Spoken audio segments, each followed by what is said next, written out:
BCN Radio los invita a compartir Labor Parlamentaria, un espacio destinado a conocer la tarea legislativa en primera persona. Senadores y diputados de todas las provincias comparten en la radio de la Biblioteca del Congreso de la Nación lo que hacen fuera y dentro del recinto. Bienvenidos a Labor Parlamentaria. Muy bienvenidos a un nuevo programa de Labor Parlamentaria, este programa de BCN Radio, la radio de la Biblioteca del Congreso de la Nación. Quien le da la bienvenida, Gustavo Fulco, los recibe con una nueva historia. Y en esta oportunidad, nuestra entrevistada del programa de hoy es abogada, diputada nacional representando a la provincia de Córdoba por Córdoba Federal. Le damos la bienvenida a Labor Parlamentaria y agradecemos su tiempo y buena predisposición a la diputada Claudia Gabriela Márquez. Diputada, buenas tardes, ¿cómo le va? Buenas tardes, Gustavo, muy bien. Muchas gracias por la invitación. Siempre es un gusto compartir una charla en relación a nuestra actividad. Así es, diputada. Y antes de entrar puntualmente a la labor parlamentaria, no podemos escapar de ser una radio que pertenece a una biblioteca, a una de las bibliotecas parlamentarias, podríamos decir, tal vez la más importante de Latinoamérica. Y más allá de ser labor parlamentaria en nombre de este programa, quisiéramos saber si recuerda cuál fue su primer vínculo con respecto a una biblioteca, tal vez en su primaria, en su secundaria, o en los inicios de su carrera universitaria como abogada. ¿Recuerda cuál fue la primera vez que visitó una biblioteca y cuál fue esta biblioteca? Sí, por supuesto. La primera vez fue en la primaria, en mi pueblo natal, Río Segundo, de la provincia de Córdoba.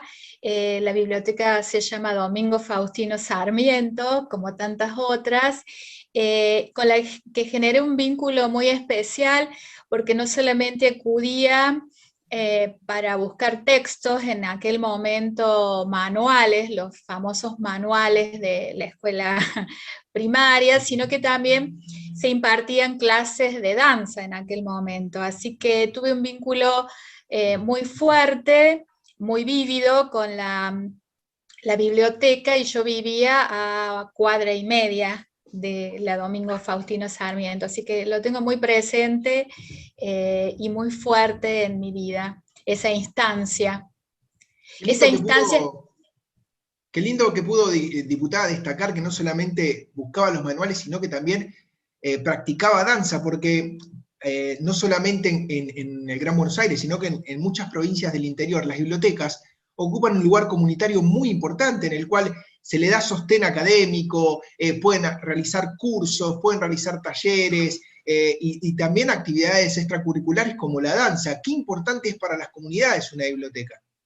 Es muy importante, es un vínculo y de participación comunitaria, estrechaba vínculos, bueno, por supuesto no recuerdo el nombre de la bibliotecaria de aquel momento, pero sí tengo presente que era una persona a la que yo le consultaba, una persona de apoyo con relación no solamente a los textos o el material que estaba buscando, sino que en otras cuestiones de recomendaciones de libros y demás tengo muy presente, y recuerdo que era muy chica también en aquella oportunidad, porque a partir de los 12 años voy a estudiar a otra ciudad, o sea que esto ha transcurrido entre mis 8 años, deduzco más o menos entre mis 7, 8 y 10 años, esa instancia, bueno, de intercambio, como te decía, de participación, ¿no? Tenemos en cuenta que actualmente se vive en otras épocas, ¿sí? Estamos atravesados por la tecnología en todos los aspectos de nuestra vida. Y está muy bien claro que en aquella oportunidad la biblioteca era un lugar en el cual podíamos encontrar la información chequeada, y no solamente esta información, sino también la contención por decirlo, de una segunda escuela, ¿no? de un segundo docente que era el bibliotecario, o aquella persona que trabajara en la biblioteca, y que seguramente poseía conocimientos variados del contenido que había en la misma. Entonces, volvemos a revalidar este valor de la biblioteca, y aquellos que somos, como en mi caso, además de comunicadores bibliotecarios, siempre decimos que, aunque estamos abarcados por la tecnología, en las bibliotecas no está todo, ¿sí? No está toda la información. Las bibliotecas contienen información que seguramente en Internet no se consigue, haciendo referencia, por ejemplo, a una mapoteca, ¿sí? Entonces, cómo no solamente es importante una biblioteca a nivel social, sino que siguen siendo importantes y hay que seguir revalidándolas a nivel cultural, diputada. Totalmente, y eso me hace recordar que me marcó esa experiencia de modo tal que las bibliotecas empezaron a ser un ámbito natural de consulta, un espacio hasta de recreación de los tiempos libres entre materias y materia, porque a partir de ahí siguió el hábito en el secundario con la biblioteca del colegio, en la universidad pasó lo mismo, esta afinidad con ese espacio hizo que, bueno, que resultara un lugar no solamente un lugar de estudio, sino un espacio donde yo encontraba el conocimiento, lo que necesitaba, como vos dijiste, a través de la guía, también del bibliotecario, o sea, pasó a ser un ambiente ameno y seguro, dentro del cual yo encontraba no solamente el material de estudio, sino que un espacio con silencio para poder estudiar, o sea, lo seguí utilizando a lo largo de mi vida.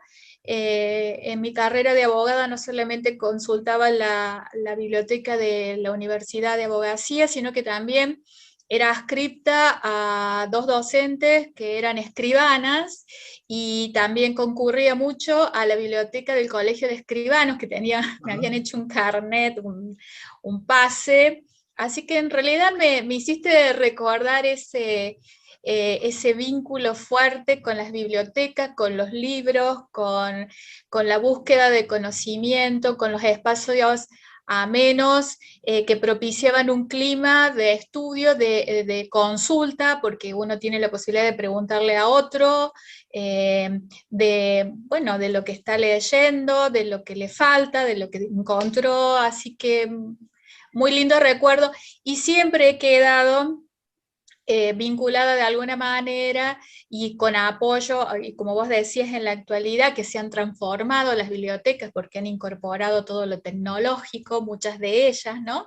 Pero hay algo que no va a cambiar nunca y es ese contacto, ese primer contacto que uno tiene cuando pide asistencia en la búsqueda y que marca obviamente una relación que tiene un ida y vuelta, ¿no? No es como cuando uno prende una máquina y busca la información. Sin ninguna duda, y usted me da pie como para tocar este último tema en vinculación con las bibliotecas y la importancia de las mismas, que es este primer acercamiento a la lectura, ¿no? Muchas veces en algunos hogares, ¿sí? La posibilidad de comprar un libro o acceder a un libro se hace casi imposible, sabiendo que más hoy en día la posibilidad económica de muchas familias se ha desgastado por esta pandemia que nos ha atravesado terriblemente. Entonces, la posibilidad de acceder a un libro es a través de una biblioteca de forma gratuita. Y qué importante es esa primera vinculación, ¿sí? O esa vinculación cotidiana con la lectura que nos da herramientas, ¿sí? De vocabulario, de acercamiento a nuestra imaginación, de desarrollo cognitivo, y además de eso, ¿no? También poder vincularse desde la familia, ¿no? Desde la lectura de un padre, de un abuelo, de una madre, de un hermano mayor. ¿Usted recuerda, diputada, cuál fue el primer libro que tal vez le leyó su madre o algún familiar cuando era pequeña? Cuentos infantiles, los clásicos, pero tengo el recuerdo de un libro grande que concentraba varios de ellos y que tenía imágenes, sobre todo por imágenes, más allá Sí. de los textos cortos, bueno, un compilado de cuentos infantiles. La Biblia Ilustrada Infantil también fue uno de los libros que me regalaron de niña. Y bueno, los clásicos. En cuentos, qué sé yo, Caperucita, bueno, Pinocho, todos esos que Los estaban clásicos. compilados. Después de más grandecita, bueno, Mujercitas, también siguiendo con los clásicos, Sí. Robin Hood, bueno, esos estaban en casa a través de una colección, porque en aquella época pasaba quien vendía libros, ¿te acordás? Sí. Puerta a puerta, a lo mejor, ¿no? Pero puerta a puerta, de las editoriales, y ofrecían colecciones de libros, de ciencia, de cuentos, de lo que fuese, así que el libro era como una compra, no obligada, pero una compra prevista, de lo que fuera, ¿no? De la materia, de cocina, los libros de cocina en casa. Ese creo que lo perdí, el de cocina. Bueno, entonces no, Pero no bueno, vamos a preguntarle cómo es usted hoy en la actualidad diputada en la cocina, porque habiendo perdido el libro, tal vez perdió las mañas también. no, bueno, ya las incorporé, pero lo perdí porque reduje, digo, no por conocimiento, sino que reduje la aplicación, la evidencia empírica quedó muy restringida. Entonces, pero bueno, todo pasaba en el intercambio de libros, sí, sí, en ese sentido, que hoy mis hijos, tengo un hijo, el más chico tiene 16 años, y me mira como diciendo, ¿de qué me hablas? Tal cual. Pese a que le pongo pasión cuando hablo de lo que, los manuales, lo que era abrir un manual y encontrar la pregunta de la actividad del colegio, y bueno, pero ellos buscan de otra manera, tienen El otro manual tipo era de... el Google de la actualidad. Diputada, Claro. trasladándola a otro tema, ¿sí? Siempre vinculado con la educación en un principio y con tal vez su adolescencia. ¿Usted siempre supo que quería ser abogada? ¿Sí? ¿Que la abogacía y el derecho era su camino? ¿O tal vez en un principio tenía ilusión de ser médica, veterinaria o alguna otra profesión? No, siempre estuve segura que era algo con lo social, con la rama de lo social. No, entré a perfilar la carrera en los últimos años del secundario, tampoco era como una preocupación. También tenía un devenir natural, ¿no? Cuando uno estaba en el secundario, ¿qué vas a seguir? Era una pregunta clásica a mediados del secundario. Y fue un proceso bastante natural, dentro de la rama de los sociales, obviamente que abogacía, y siempre pensaba la abogacía, por supuesto, desde la realización del derecho y de la justicia, eh, pero siempre la pensé como una base social bastante amplia, como como para seguir, o como puntapié de otras carreras, en todo caso, o de otra profesión, dado que en aquella época uno pensaba, bueno, eso, ¿no? Que podía hacer esta carrera y otra más, no tomarse un año sabático, sino Claro. que cuál iba a ser la segunda, cuál iba a ser la capacitación, ¿no? Digo esto también conforme a los tiempos actuales, que bueno, que no estoy haciendo un juicio de valor en ese sentido, si son distintos, pero el pensamiento, por lo menos en mi época, era eso, ¿no? ¿Qué vas a estudiar y qué vas a seguir estudiando? Sin Como ninguna para... duda, diputada, coincido con usted que mismo en la actualidad el acceso a la educación y a la capacitación es la herramienta más valiosa como para poder crecer, primero como seres humanos individuales y segundo como profesionales en un mercado que cada vez te exige más. Diputada, en la familia, en la cena de los martes, a la noche se volvía del colegio o de la actividad que hicieran, ¿se hablaba de política? No, sí, tengo presente el noticiero a la hora de la mesa. No tanto hablar, mi papá era el que tenía, bueno, una participación política activa. No Sí. era tanto de hablar, pero sí recuerdo muchos gestos de esas épocas. Recuerdo, eh, más que conversaciones, recuerdo, bueno, o comentarios de reuniones, por supuesto que era él, solo en casa, el que tenía esta participación, y algún comentario, digo, tengo más como imágenes del 74, ponele, bueno, el 73 era muy chica, pero del 74 en imágenes, de la muerte de Perón particularmente, después de la venida de la democracia y la vivencia de mi padre participando políticamente para esas campañas. Bueno, no tanto de compartir en palabras, sino tengo más imágenes de esa época, ¿no? Y en aquel momento, en su adolescencia, ¿cuáles eran, o en sus comienzos en esta posibilidad de interpretar la política como usted recién nos mencionaba, cuáles eran sus referentes, ¿sí? En aquel momento, y cuáles son sus referentes actualmente en la política, diputada? Bueno, sin ningún lugar a dudas, en aquel momento mi papá era mi referente, mi referencia en política. Acordate que mi adolescencia empezó con la democracia, la vuelta de la democracia en Sí. Argentina, ¿no? Toda una novedad en aquel entonces. Entonces era él, pero ya te digo, más que por sus palabras, por su práctica. Tengo muy grabado el sentimiento con el que él se expresaba en relación a la política y lo que significaba para él la política y el Partido Justicialista, su participación. Eh, y por eso comentarios de, bueno, de su participación a nivel provincial. Tengo el registro de de lo que fue en aquellos momentos las internas dentro del justicialismo provincial y José Manuel de la Sota tratando de ganar la provincia de periodos de largo gobierno radical.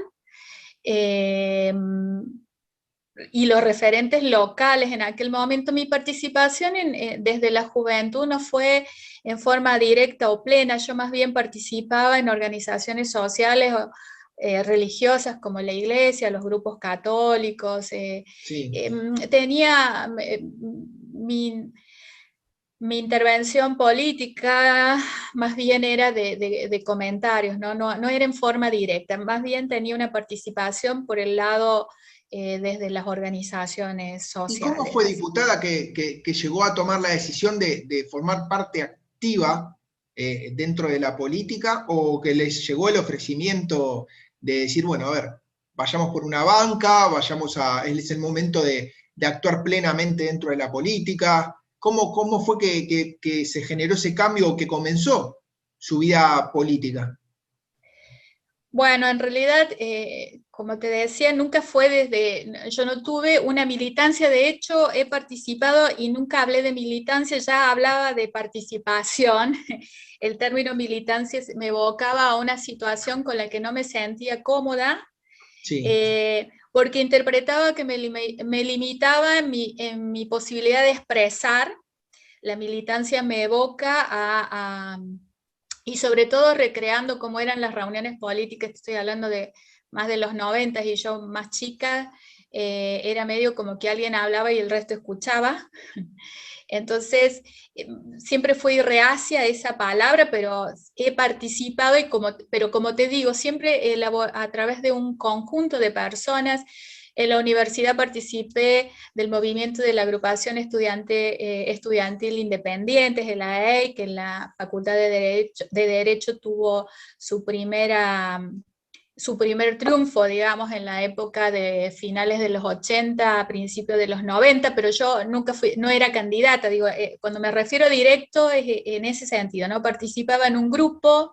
eh, de esa manera estuve siempre vinculado a lo político como la transformación de la realidad, ¿no? Se me quedó grabada mucho esa frase de que la política transforma la realidad. Y desde ese punto yo participaba para transformar de la realidad, pero sin una promoción personal, por decirlo de alguna manera, sino que acompañando movimientos, y en esos casos que venían a renovar, ¿no? Como en la universidad, como después me pasó a nivel local en Río Cuarto, en la ciudad en la que vivo desde hace más de 25 años, donde he desarrollado mi actividad profesional y en la función pública, no en la función, porque soy empleada pública, pero mi actividad pública. he participado de internas dentro del Partido Justicialista, es decir, he generado cambios, pero acompañando, ¿no? Como uno más de los grupos que hay en las organizaciones que motorizan los cambios, que motorizan, bueno, la vida de las organizaciones. Así fue como empecé, con un perfil más técnico. Siempre me incliné hacia una cuestión más técnica. Pienso que tiene que ver con que mi desarrollo universitario fue en los 90 también, donde los nuevos paradigmas de la globalización y la necesidad de especializaciones en lo que uno estudiaba y la capacitación para competir, hicieron que me girara más a lo técnico, a la capacitación y a la poscapacitación, ¿no? Por eso te decía que uno pensaba que iba a estudiar primero y que iba a seguir estudiando después, como para poner muchos títulos. Y en mi actividad dentro de la función pública, dentro de la administración pública, hizo que me tuviera un perfil más técnico, con participación política, pero más técnica. Sin embargo, eso no fue obstáculo al momento en que hubo que definir una participación en una interna política. Apoyé, por supuesto, y ahí fue mi primera nominación dentro de unas listas. Hasta ahí nunca había participado o había sido candidata ni referente. Y luego, como colación de todo eso, entiendo yo, vino el ofrecimiento para la banca en diputados por este espacio dentro del Partido Justicialista que integro, y en el quinto lugar, que para mí ya era como que ya estaba, ya era un logro absolutamente y definitivamente. Diputada, yendo a la coyuntura actual de la provincia a la que usted representa y sabiendo las dificultades que tuvo todo el país atravesando este virus y esta pandemia que ha sido bastante injusta, ¿no? Con realidades para aquellos que más lo necesitan. ¿Cómo es la actualidad hoy por hoy de la ciudad o de la provincia, mejor dicho, a la que usted representa? Y cuéntenos un poco cómo está el sistema sanitario, si hay clases o no en su provincia. Cuéntanos un poco la realidad actual. Bueno, la realidad es compleja como a nivel país, como todo el país, ¿no? No es una excepción. No obstante, en cuanto al manejo de la pandemia o el control de la pandemia, no ha llegado a los niveles de saturación del sistema. Está controlada, pese a que la segunda ola ha empezado a sentirse y a pronunciarse.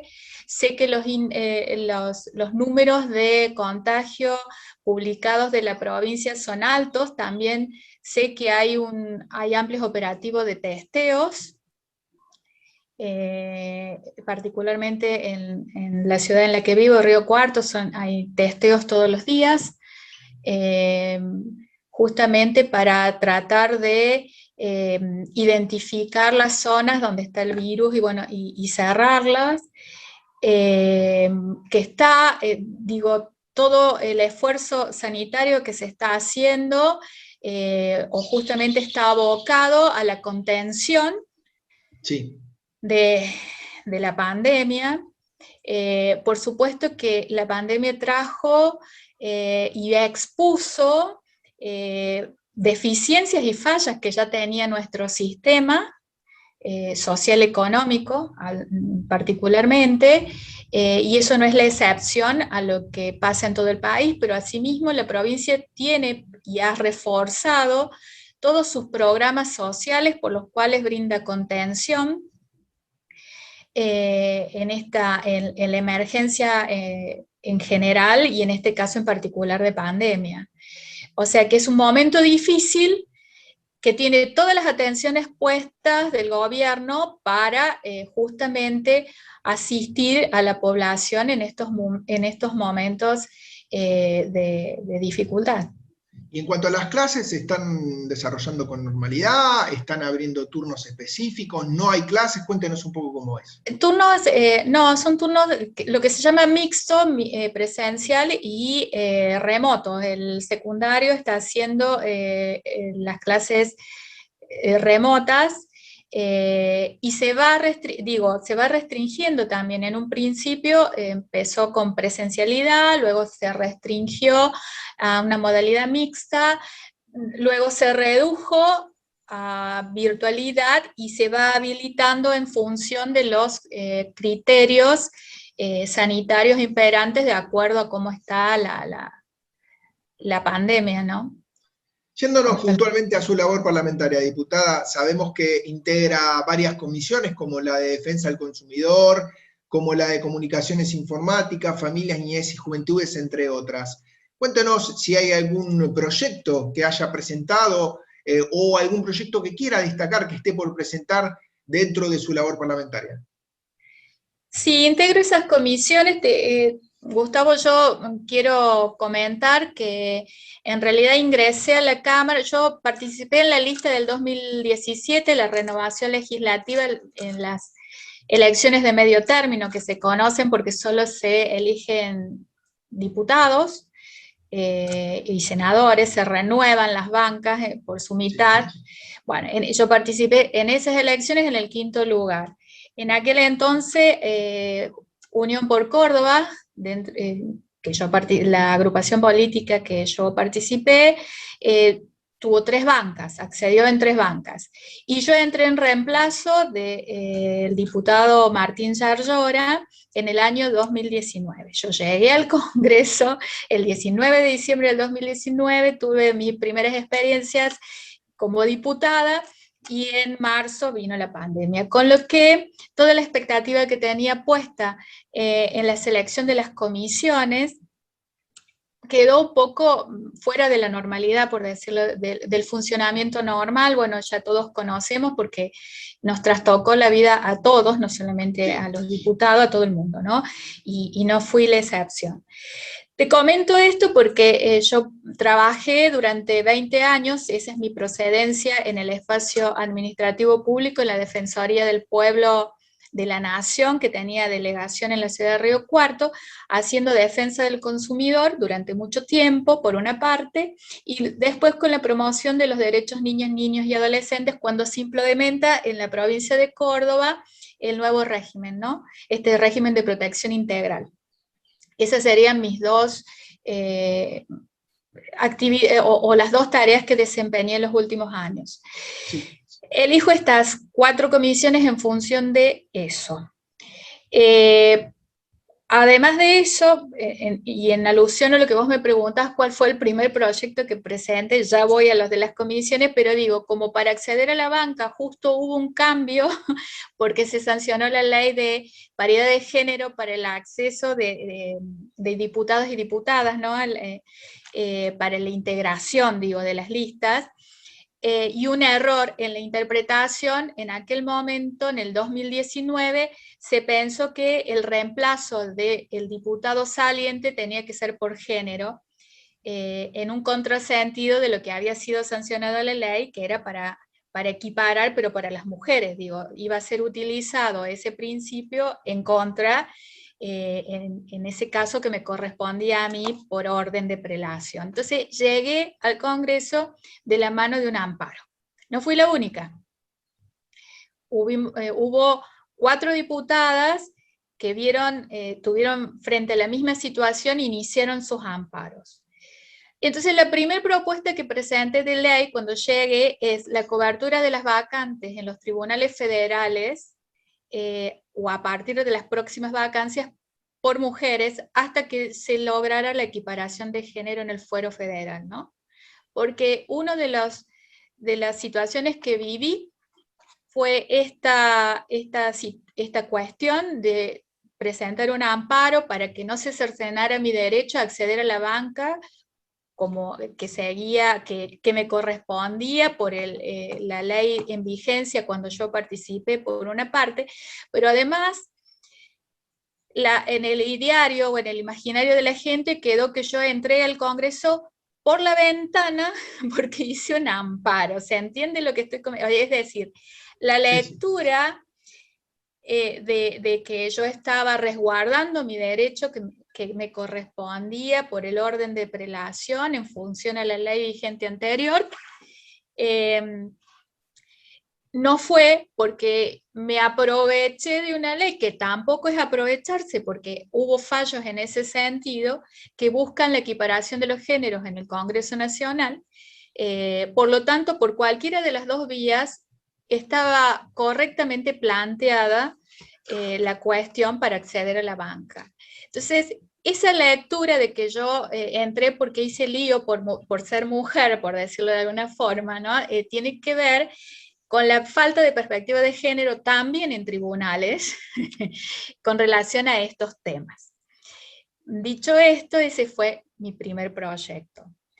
Luego he presentado proyectos vinculados a los créditos para la compra de automóviles, en las comisiones de defensa del consumidor, que tienen que ver con resoluciones de fallos que limitaban hasta el 30% de la afectación de los sueldos, entonces, de los ingresos de los beneficiarios de plan.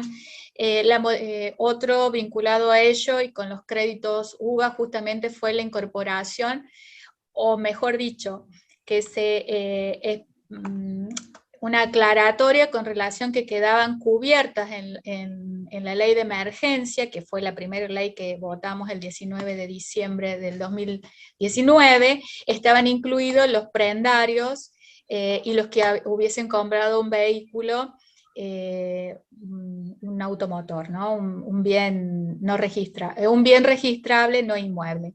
Ese fue un par de declaraciones con relación a la Comisión de Defensa. Con relación a la de niñez, la creación de la Procuraduría de Niñas, Niños y Adolescentes para la investigación e intervención en las causas penales particularmente vinculadas y sobre todo en narcotráfico y trata vinculadas a niños, que tengan de víctimas de niños. Bueno, más o menos eso, pero también empecé a trabajar, que no es una comisión de la que participa, pero tomó relevancia a través de este proyecto de ley de criterios epidemiológicos en un código de la salud, porque uno de mis asesores, un colega con el que he trabajado bastante en la época de la Defensoría del Pueblo, receptando, por ejemplo, demandas con relación al gas, que se sancionó los otros días una ley que trajo equidad y justicia, pero también, por ejemplo, el incumplimiento de las obras sociales, con relación a tratamientos aprobados por legislación nacional, luego con dificultad en la aplicación, ¿no?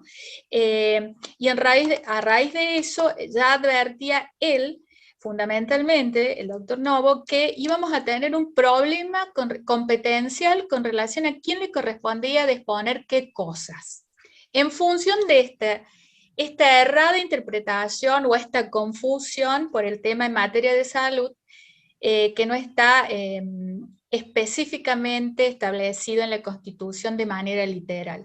Y a raíz de eso él propuso y se empezó a trabajar el año pasado en la recopilación de toda la legislación con relación a salud para presentar este proyecto de código que entiendo hoy toma relevancia e importancia en función de todas estas cuestiones de las competencias, ¿no?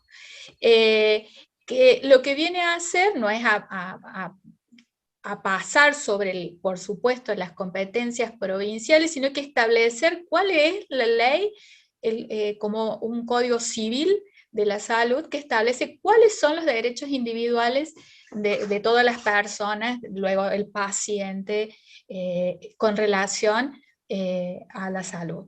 Así que pienso que ese va a ser un trabajo que nos ha llevado año y medio, que ya está terminado, estamos en revisión, pero que puede ser muy importante como nuestro trabajo, ¿no? Como lo que dejamos a disposición, ya saliendo, digo, ya mi mandato termina ahora en diciembre del 2021. Diputada, ha sido un placer poder conocer un poco más de su historia, de sus inicios, de su arribo a la política y un poco de su trabajo dentro del Parlamento. Esperamos que haya disfrutado de la entrevista tanto como nosotros. Muchísimo, ¿no? Te darás cuenta que, bueno, me puse un poco verborrágica, pero cuando algo me apasiona, como esta posibilidad que la vida me ha puesto y que los conciudadanos que votaron la lista para que pudiese estar allí, cabe gratificar con un trabajo a conciencia, y poniendo todas mis posibilidades y saber para hacerlo lo mejor posible. Y eso me gusta compartirlo. Así que agradecida yo. El placer ha sido nuestro, diputada. Déjeme agradecer también a quienes hacen posible desde la producción, la realización de este programa, Valera Velázquez, Gabriela Bardanca en la producción general, a quienes conducen los hilos de la radio y también a aquellos que conducen la subdirección de prensa y difusión, a la cual pertenece BCN Radio, la radio de la Biblioteca del Congreso de la Nación. Por mi parte, Gustavo Fulco, los espero la próxima semana en una nueva historia aquí por Labor Parlamentaria. Ha sido un placer y hasta la próxima semana. Muchas gracias, diputada. Muchas gracias, nos vemos. Hasta la próxima semana. Programa producido por la Subdirección de Prensa y Difusión de la Biblioteca del Congreso de la Nación.